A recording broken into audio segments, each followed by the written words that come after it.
Olá, queridos, tudo bem?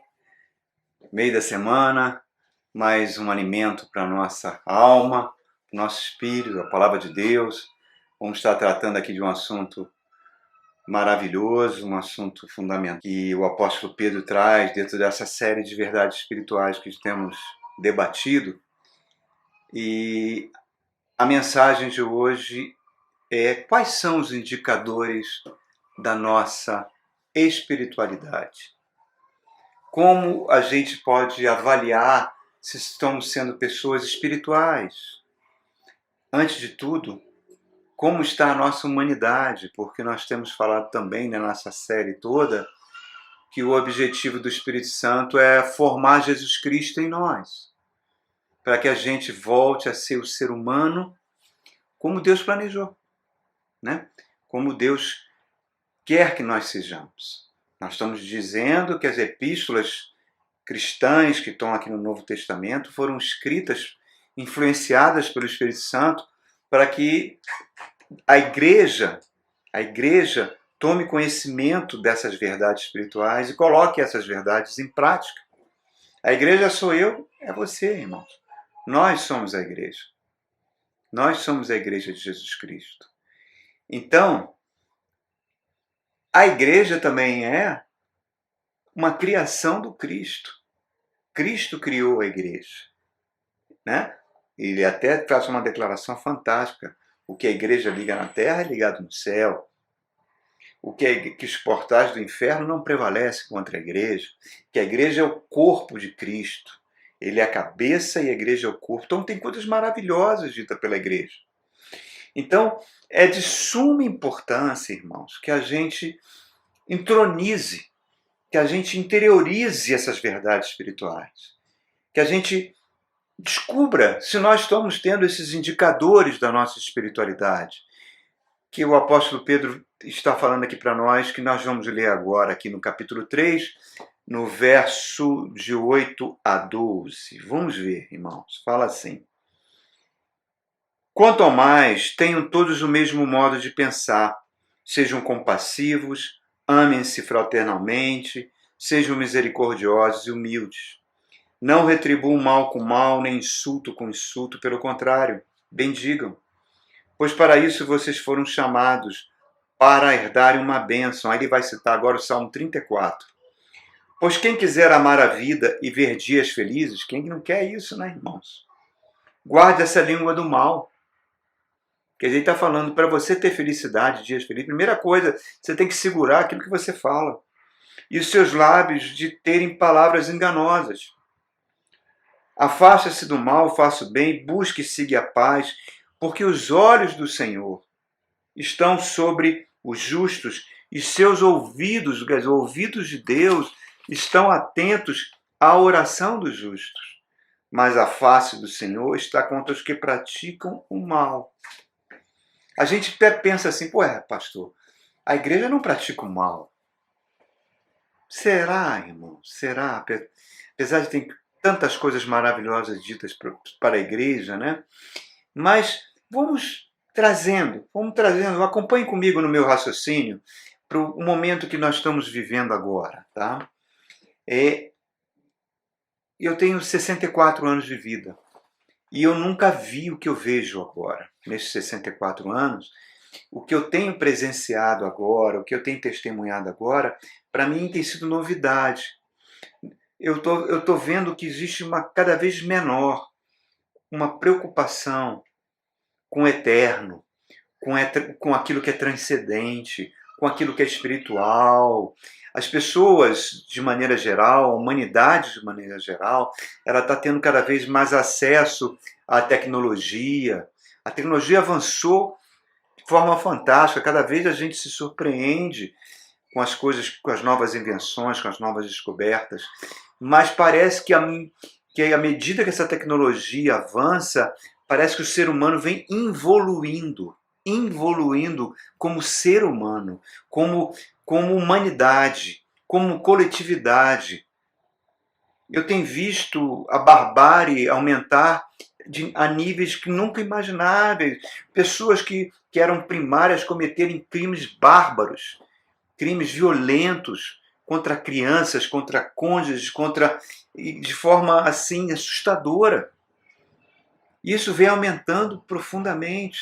E ao mesmo tempo eu me lembro e recordo o que Jesus diz no Evangelho de Mateus, quando ele fala sobre os cristãos, sobre a sua igreja. Ele fala: vocês são sal da terra. Vocês não podem perder o sabor. Se vocês perderem o sabor, vocês não prestam para nada, a não ser lançado fora e pisado pelos homens. Parece que hoje em dia, parece que a humanidade pisa nos valores cristãos, não se interessa pelos valores cristãos, não se interessa pelo eterno, pelo que é transcendente. Por que isso está acontecendo, irmãos? Porque, olha só, para que servia o sal? O sal tinha duas funções. Primeiro, dar gosto, dar tempero, né, ao alimento. E segundo, ele tinha o poder de...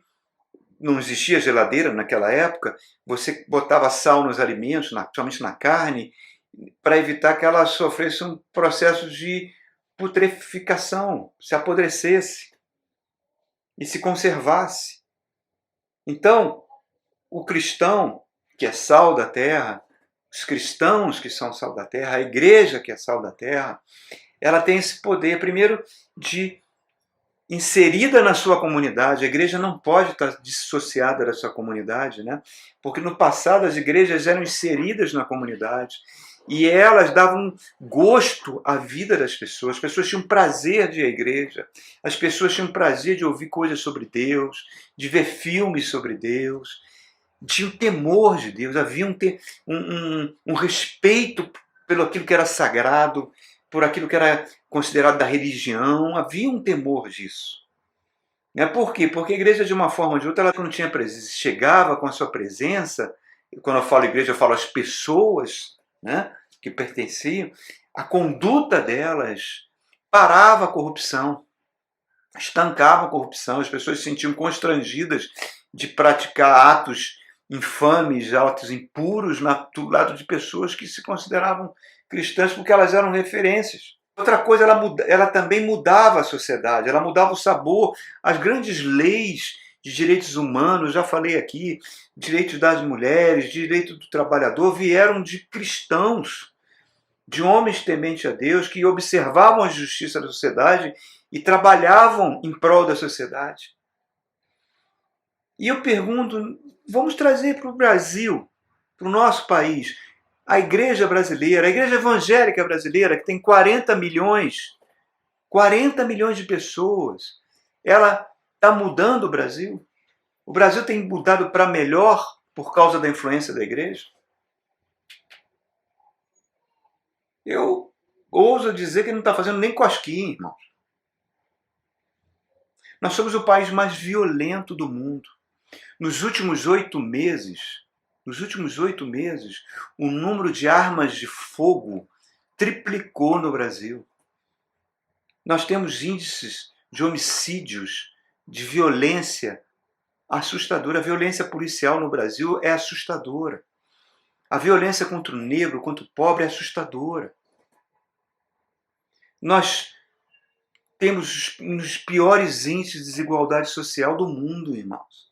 Então, um exemplo foi esse coronavírus. Nós estamos em segundo lugar do mundo em número de mortos, porque nós não conseguimos combater, criar uma política de saúde pública para deter isso.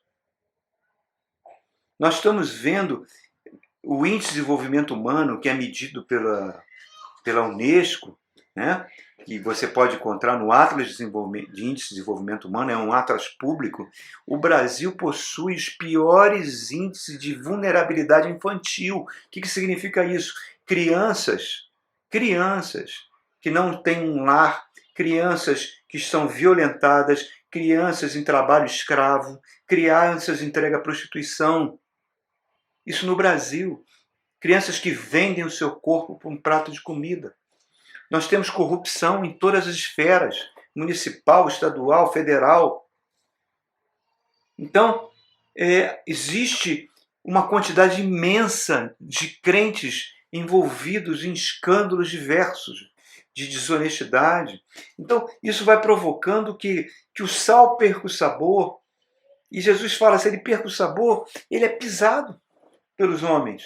Existe uma rejeição da sociedade contra tudo que aquilo que é evangelho, porque elas olham e enxergam muitas vezes os líderes evangélicos propagando violência, propagando rejeição, sendo fundamentalistas, enxergando conspiração em tudo que é lugar.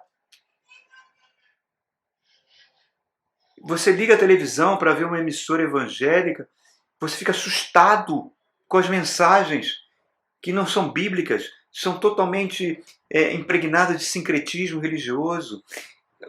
Vários e vários escândalos de testemunhos falsos, pagos. Vários pastores, bispos, apóstolos que usam a igreja como curral político para se elegerem e depois cometem crimes e usam a sua imunidade política, essa coisa terrível que existe no Brasil, a imunidade parlamentar, que não é, ela não existe para isso, ela existe, a imunidade parlamentar é para defender de perseguições políticas, para que o cara tenha liberdade de expressar suas opiniões. Aqui não, aqui é usada para cobertar crimes. Então, nós estamos vendo tudo isso. E eu pergunto como você enxerga que uma igreja dessa possa ser sal? Como ela pode ser luz do mundo?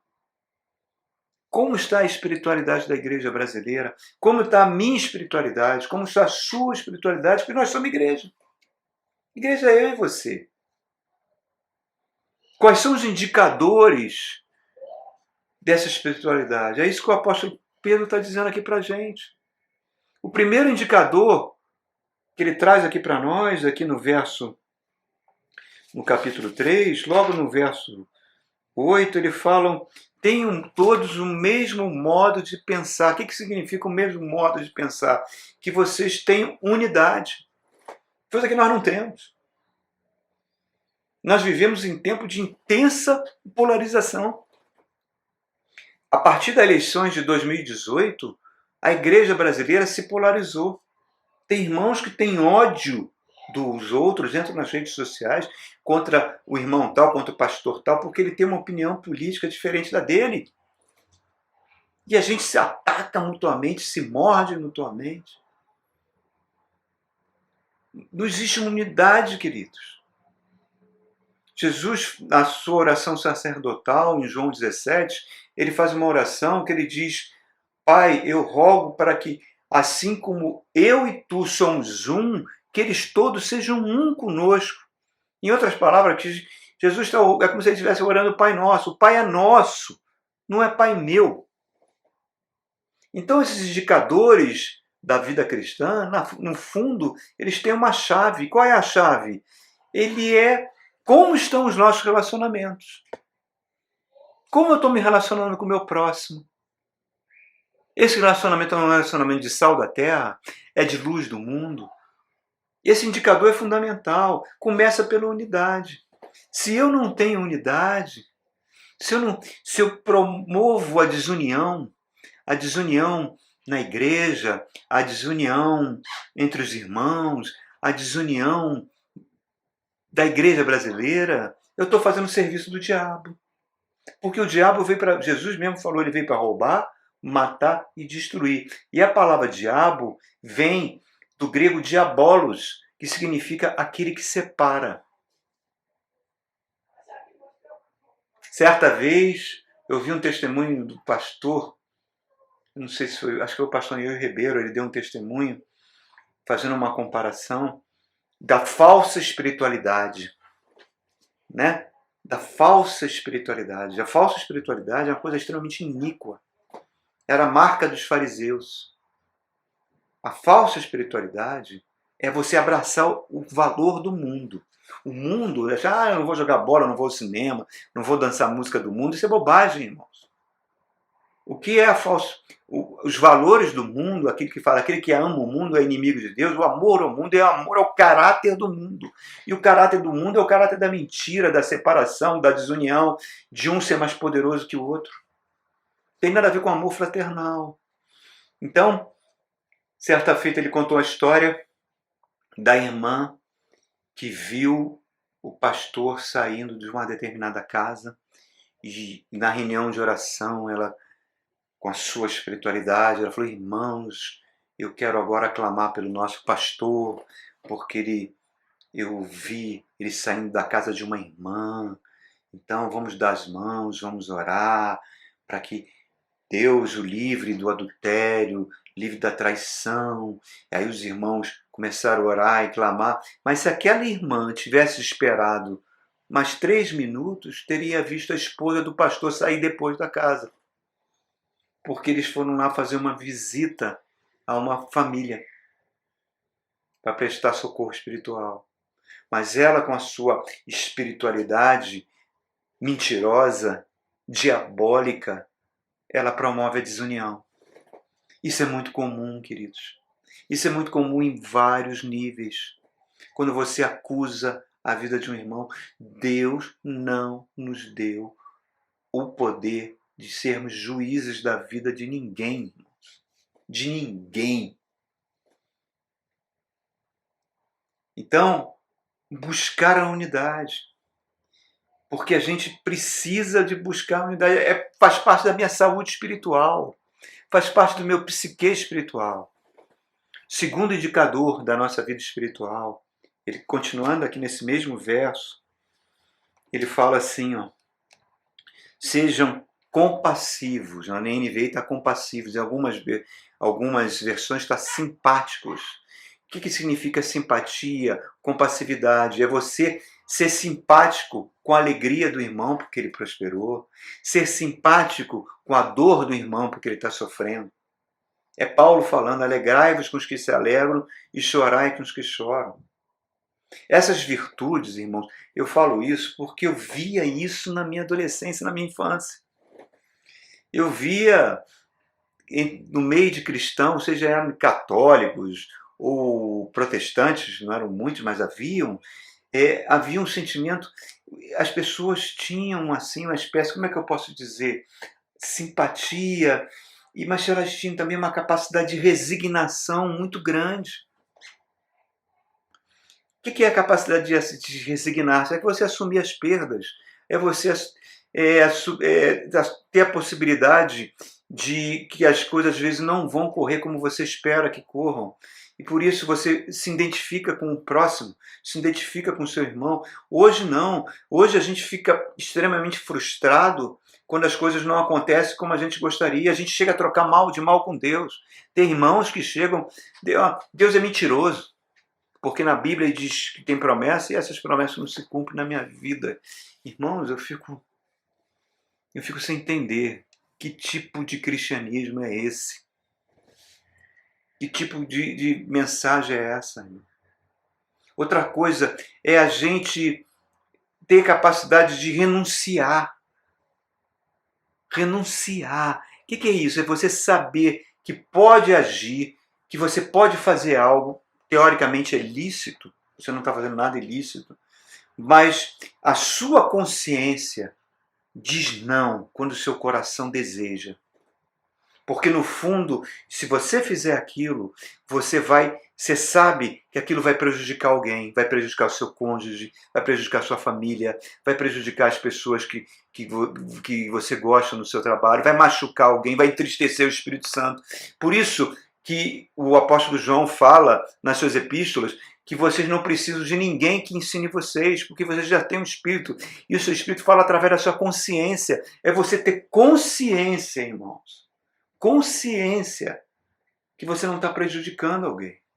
Você usar o nome de Deus para suas falcatruas, para suas desonestidades, para os seus atos, como se você não tivesse consciência. Então ele está falando de ser simpático, é você ter essa capacidade de ser solidário. Outra coisa que faz a gente ser simpático é ter paciência, esperar em Deus. Deus vai abrir aquela porta, não precisa você meter o pé na porta. Não precisa você falar com um fulano, cicrano, puxar tapete de um. Né? Não, nada disso, irmãos. Aguarde em Deus. Na última mensagem eu falei sobre as mulheres muitas vezes herdam características masculinas. Não estou falando sobre gênero, e sim muitas vezes mulheres que empregam trabalham fora, mas querem conquistar, e por isso elas passam a perna num, elas puxam o tapete de outro. Não é isso. Não estou falando de mulheres, não, de homens e mulheres juntos também. Tudo isso não pode fazer parte da personalidade de um cristão. Não pode. Simplesmente não pode. Não pode. Hoje a gente fica, como é que eu posso dizer assim, tantos cristãos sofrendo angústias, síndromes, depressões, porque não sabem esperar, não sabem ser pacientes, virtudes que eram comuns há uns 20 anos atrás. Outro indicador da nossa espiritualidade que ele fala aqui é ter o amor fraternal. Olha o que o apóstolo Pedro diz: ame-se fraternalmente. É a mesma coisa que Paulo fala em Romanos 12, que o amor, amai-vos cordialmente uns aos outros com amor fraternal. Fraternal, fraterno vem de irmão. Reparem, queridos, eu acho que você também, nós estamos muito assustados com o nível de maldade, de degeneração que nós estamos vendo todos os dias pelas notícias, por todas as fontes, pelas redes sociais. Né? Essa semana tivemos um jogo de futebol Santos e Palmeiras com os portões fechados, sem torcida. Aí a torcida do Palmeiras soube que haviam torcedores, os torcedores do Palmeiras souberam que haviam torcedores do Santos dentro de um posto de gasolina, numa loja de conveniência, lá conversando, confraternizando. Eles pegaram barras de ferro e foram para lá. E aí os de lá reagiram atirando, mataram 2 jovens de 22 anos que estavam cursando universidade.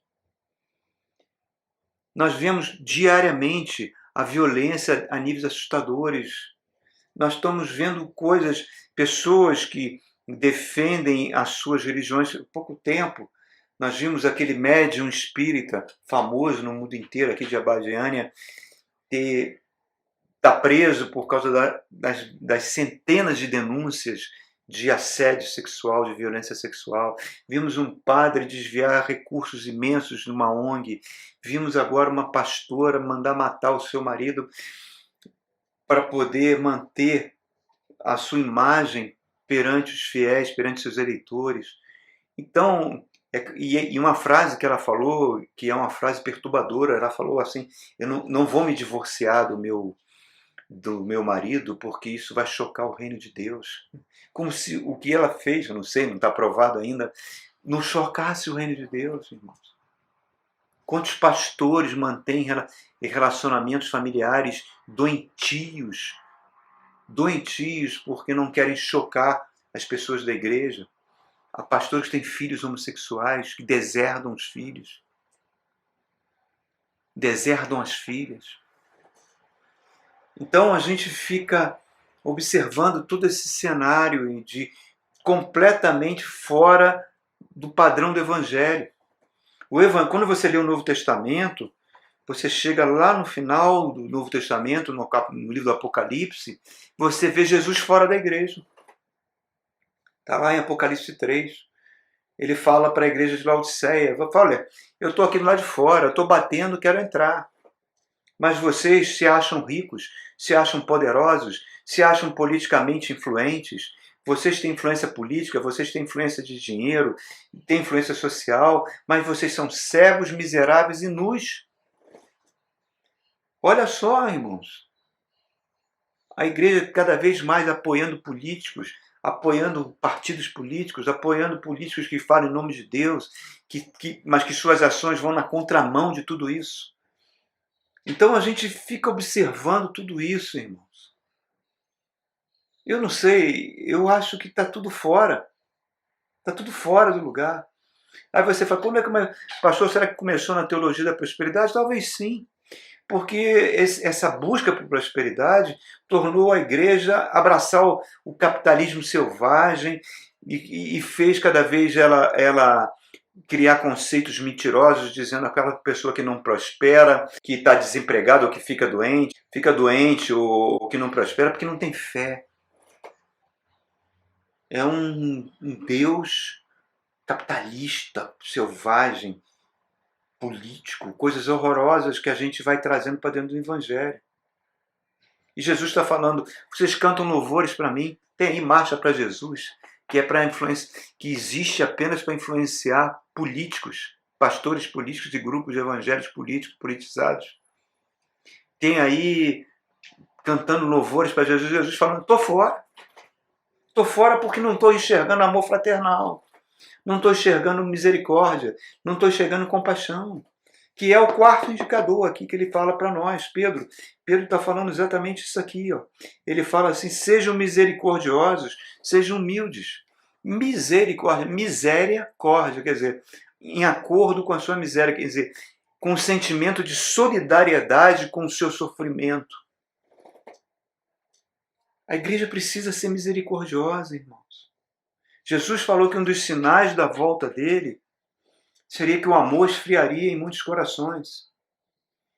Cadê a piedade? Cadê a compaixão? Isso faz parte da essência de Deus, do caráter de Deus. Jesus, quando recebe a notícia que João Batista foi decapitado, e ele todo dia não tinha tempo nem para comer, para dormir, ele chega para os seus discípulos, vamos para um lugar deserto, vamos descansar. Estou cansado, estou esgotado com todas essas coisas que estão acontecendo. E eles foram para um lugar deserto. Quando Jesus chegou lá, já tinha multidões esperando ele.